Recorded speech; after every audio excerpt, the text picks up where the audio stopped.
Eu vou conversar com o João Gabardo, que é coordenador executivo do Centro de Contingência contra a Covid de São Paulo. Gabardo, boa noite, bem-vindo de volta aqui ao Expresso. Mona Lisa falando, você me ouve bem?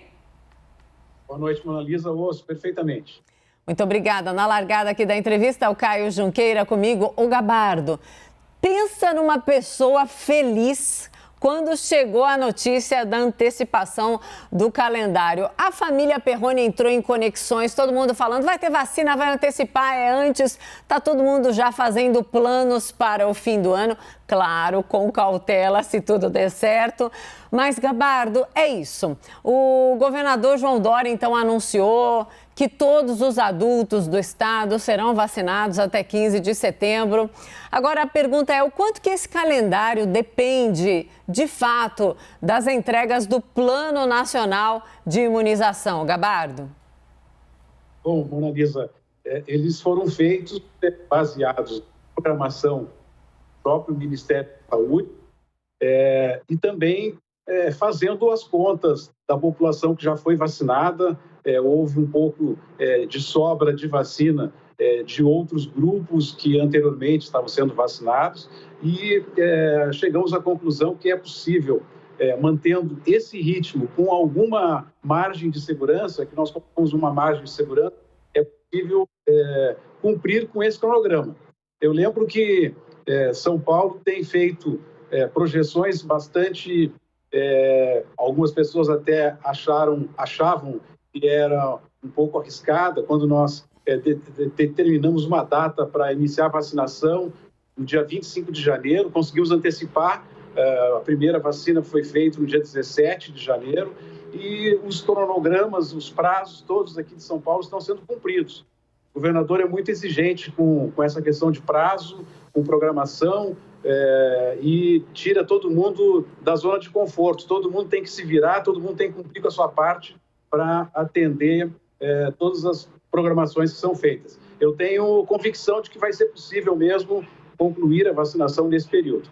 Sim, Gabardo, hoje ouvi uma outra informação que a gente vai detalhar daqui a pouquinho, mas já antecipo com você, até porque essa informação foi mais cedo dada ali pelo secretário municipal de saúde, né, o Edson Aparecido, de que não há, então, a circulação da cepa indiana em São Paulo, né? Que nós estamos tendo aí uma constatação positiva, apesar de todo o temor. Mas, por outro lado, tem a questão de alguns hospitais com uma ocupação já no limite de leitos e outros em 85% de ocupação e, infelizmente, muita gente que ainda insiste em se aglomerar. Por aqui a gente vê, né, essas idas e vindas dos números em São Paulo, que preocupa demais. Eu quero saber o quanto essas constatações podem interferir nesse plano de imunização e qual é a mensagem também nesse momento para todos os paulistas e para a população em geral que nos acompanha. Gabardo?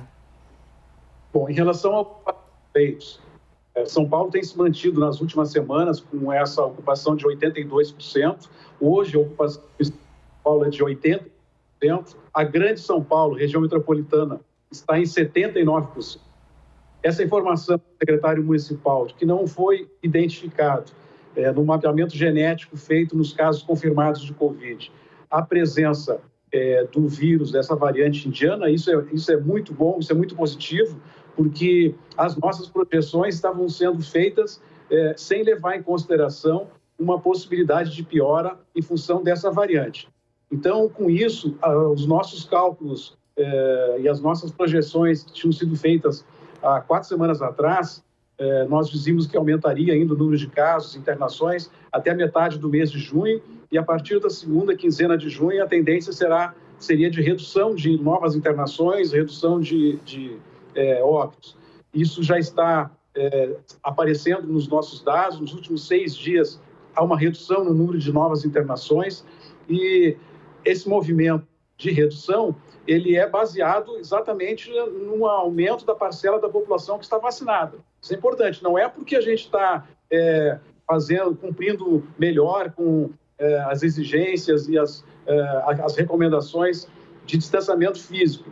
Não, essa redução está ocorrendo porque nós temos uma parcela cada vez maior da população que está imunizada, está vacinada, principalmente aquela população que apresentava a doença na sua forma mais grave, que gerava internações em unidades de tratamento intensivo. O recado para a população é que a gente está perto. Nós temos aí mais 2, 3 meses que nós precisamos enfrentar isso com bastante cuidado. Nós temos que manter o uso de máscaras e o distanciamento físico até ter vacinado pelo menos 75% da nossa população e que a gente tenha um real controle sobre a epidemia, ter um número de casos mais baixo, mais reduzido. Nós estamos ainda num patamar muito elevado. Sem dúvida. Caio Junqueira, chega na conversa, Caio. Gabardo, boa noite. Gabardo, olhando o ritmo todo nacional, e eu sei que você olha bastante disso, né? Veio aqui, trabalhou bastante no Ministério da Saúde. Com que prazo mais ou menos estimado dá para a gente estabelecer toda a população brasileira adulta vacinada? O Ministério da Saúde já disse várias vezes, que é neste ano ainda. A sua percepção é essa também? Eu acho que sim. Eu acho que essa previsão que o ministro está fazendo, ela até é uma previsão com bastante segurança, de conseguir vacinar toda a população até o final do ano, até o final de dezembro. Eu tenho convicção de que isso é possível e acredito até que nós possamos antecipar um pouco essa vacinação em todo o país. Tomara que sim. Raquel Landim agora participa da entrevista. Raquel. Gabardo, boa noite. Tenho 2 questões para você. A primeira é com quais vacinas vocês estão contando para conseguir atingir essa meta? E a segunda é que se a gente vai conseguir garantir o que os especialistas chamam de cobertura vacinal.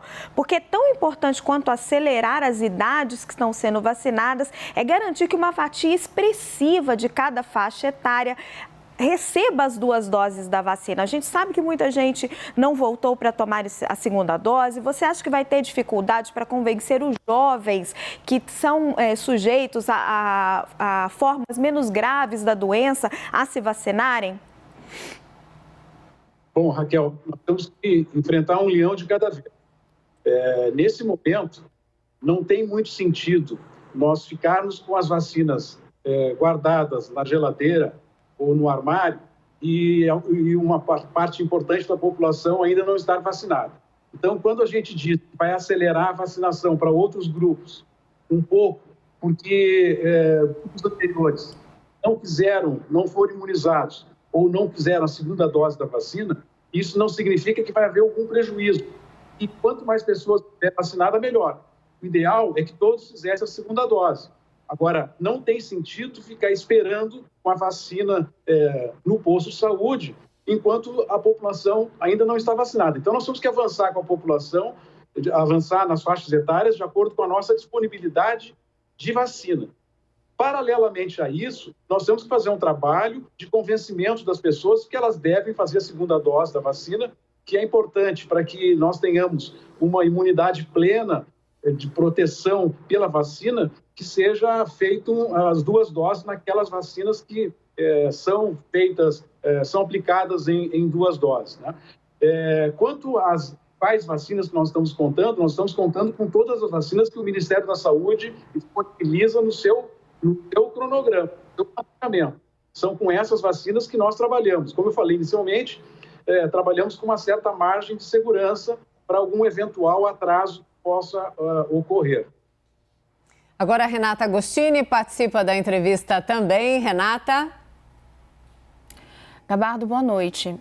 Queria explorar um pouco esse aspecto que você comentou agora sobre o avanço da vacinação, mas há ainda medidas que precisarão ser tomadas. Uma delas é lembrar a população de que a segunda dose é crucial. Mas olhando para o outro lado, uso de máscaras, distanciamento, a sociedade, todo mundo já está um pouco cansado disso, mas são medidas essenciais. Olhando para frente, até quando o senhor imagina que elas serão parte da rotina ou que as autoridades vão poder começar a orientar as pessoas a deixarem elas de lado? Renata, eu acho que esse momento é absolutamente inoportuno ficar pensando ou fazendo algum planejamento de não ser mais obrigatório o uso de máscara, seja para pessoas vacinadas ou de pessoas que já tiveram a doença. Isso é totalmente fora de propósito. Nesse momento, nós temos que convencer a população de que, mesmo vacinada, mesmo que ela já tenha tido contato com a doença, ela deve se proteger e deve utilizar a máscara. Todos sabem que as pessoas que já tiveram coronavírus tiveram anticorpos, mas ninguém sabe por quanto tempo esses anticorpos vão estar presentes, por quanto tempo esses anticorpos naturais vão proteger, se é por 3 meses, por 6 meses, por 1 ano ou para a vida inteira. Isso só com o tempo que nós vamos ter essa confirmação. Então, as pessoas que já tiveram a doença, elas devem continuar utilizando as máscaras, devem continuar fazendo todas as medidas de distanciamento físico, até que nós tenhamos um controle sobre a pandemia. A mesma coisa em relação às pessoas que estão vacinadas. Mesmo vacinadas, é possível que o indivíduo vacinado, imunizado, ele ainda tenha nas suas vias aéreas a presença do vírus. Se ele tiver a presença do vírus, independente de ter sintomas ou não ter sintomas, ele pode contaminar outras pessoas. Então, eu acho muito cedo para nós ficarmos fazendo algum planejamento da descontinuidade do uso de máscaras. A mensagem é diferente. A mensagem tem que ser: vamos continuar utilizando máscaras até o momento que nós tenhamos uma significativa parcela da população imunizada, que nós tenhamos o controle da pandemia. O controle da pandemia significa o número de novos casos deve estar dentro de parâmetros aceitáveis. Veja a situação do Chile hoje, Renata. O Chile é um país da América do Sul que mais vacinou. No entanto, em função dessas situações de maior exposição, o Chile tem hoje um número, um indicador de novos casos maior do que o Brasil. Claro que não é acompanhado de casos graves, não é acompanhado de óbitos, isso é positivo. Mas o número de casos é muito significativo no Chile. Isso aconteceria no Brasil também, porque até a vacina que nós estamos usando com maior quantidade são as mesmas vacinas que o Chile também utilizou. Sim, Gabardo, e até nessa linha, a gente está vendo aí nas últimas horas o exemplo do Reino Unido, né? O adiamento ali do relaxamento do lockdown, exatamente porque muita gente relaxou ali no uso de máscaras e por causa, infelizmente, da circulação da cepa indiana. Para fechar, Gabardo, rapidinho, para quem acha que vai chegar aí num posto de vacinação e escolher vacina, para quem acha que isso é plausível, qual é a mensagem direta, papo reto para todo mundo, para os paulistas especificamente, que é aí o seu métier, Gabardo? A melhor vacina é a vacina que estiver disponível naquele dia, naquele momento, naquela unidade.